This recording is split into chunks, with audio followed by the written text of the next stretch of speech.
السلام علیکم۔ آج میں آپ کے سامنے حابیل اور قابیل کا واقعہ لے کے حاضر ہوئی ہوں۔ حابیل اور قابیل حضرت آدم علیہ السلام کے دو بیٹے تھے، اور آپ کو جیسا کہ میں نے لاسٹ ویڈیو میں بتایا تھا کہ بقائے نسل انسانی کے لیے یا آگے جنریشن کو بڑھانے کے لیے یہ اس وقت قانون تھا کہ اپنی جوڑواں بہن کے علاوہ کہ دوسری وہ بہن سے نکاح کر سکتے تھے۔ تو حضرت آدم علیہ السلام نے بھی یہی طے کیا تھا کہ جو قابیل کا نکاح وہ جو حابیل کے ساتھ بہن ہوئی تھی اس کا ساتھ ہونا تھا، اور جو حابیل کا نکاح تھا وہ قابیل کے ساتھ جو بہن ہوئی تھی اس کے ساتھ ہونا تھا۔ لیکن قابیل کو یہ منظور نہیں تھا، کیونکہ قابیل کے ساتھ جو بہن ہوئی تھی وہ بہت خوبصورت تھی اور وہ چاہتا تھا کہ اس کا نکاح اس کے ساتھ ہو۔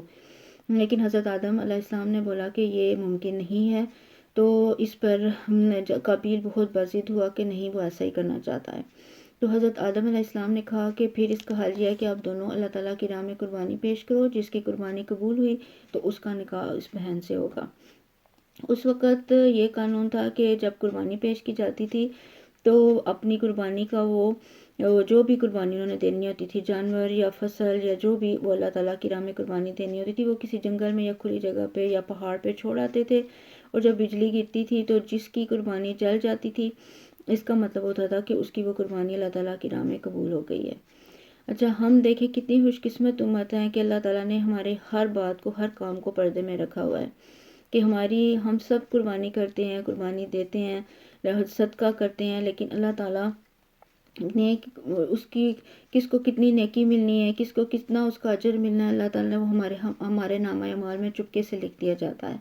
اسی طرح اللہ تعالیٰ نے ہمارے پوری زندگی ہمارے لیے توبہ کا دروازہ کھولا ہوا ہے، کہ جب بھی کوئی غلطی ہوتی ہے تو ہمیں اللہ تعالیٰ نے ہمیں ہماری آخری سانس تک موقع دیا ہوا ہے کہ ہم اس سے اس کی معافی مانگ سکتے ہیں۔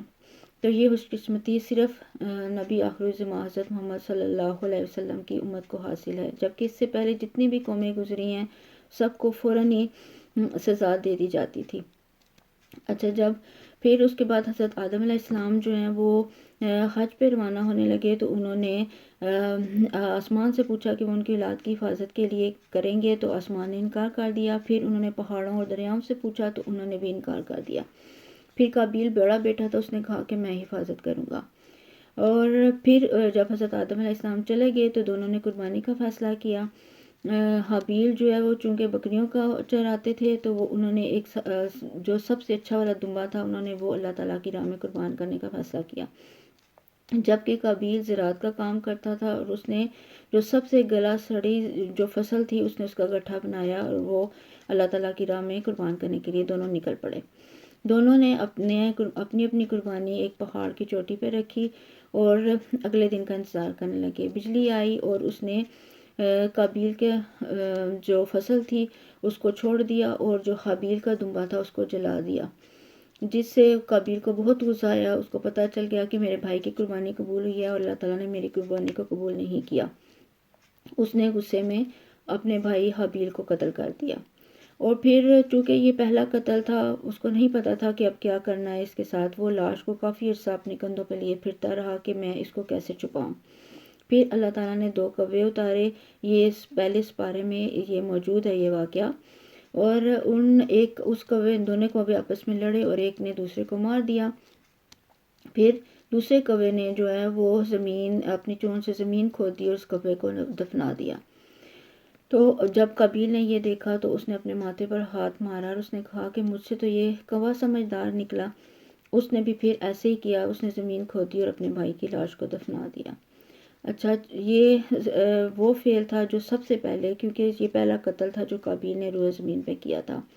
اب آئندہ جتنا بھی ہے قتل زمین پر ہوں گے، اب قاتل کو تو اس کا گناہ ملے گا ہی، لیکن اس کے گناہ کا ایک حصہ جو ہے وہ قابیل کے بھی نامہ اعمال میں لکھا جائے گا، کیونکہ اس نے غلط کام کی بنیاد ڈالی تھی، اس نے سب سے پہلے قتل کیا تھا۔ اس لیے کہتے ہیں کہ اچھا کام کرو تاکہ اس سے اچھائی پھیلے اور برے کام سے جو ہے وہ باز رہو، تاکہ آپ کو دیکھ کے کسی کو برے کام کی ترغیب نہ ملے۔ رضا ثاقب مصطفی صاحب نے میرے آقا مولا حضرت محمد مصطفیٰ صلی اللہ علیہ وسلم کی بہت پیاری حدیث بیان کی ہے کہ خیر کی چابی بنو اور شر کا تالا بنو، یعنی نیکی پھیلانے والے بنو اور برائی کو روکنے والے بنو۔ اللہ تعالیٰ ہم سب کو اس حدیث پر عمل کرنے کی اور اچھے کام کرنے کی اور برائی سے رکنے کی توفیق دے۔ دعاؤں میں مجھے بھی یاد رکھیے گا، اپنا بہت سا خیال رکھیے گا۔ انشاءاللہ پھر کسی نئے ٹاپک پہ پھر ملیں گے۔ اللہ حافظ۔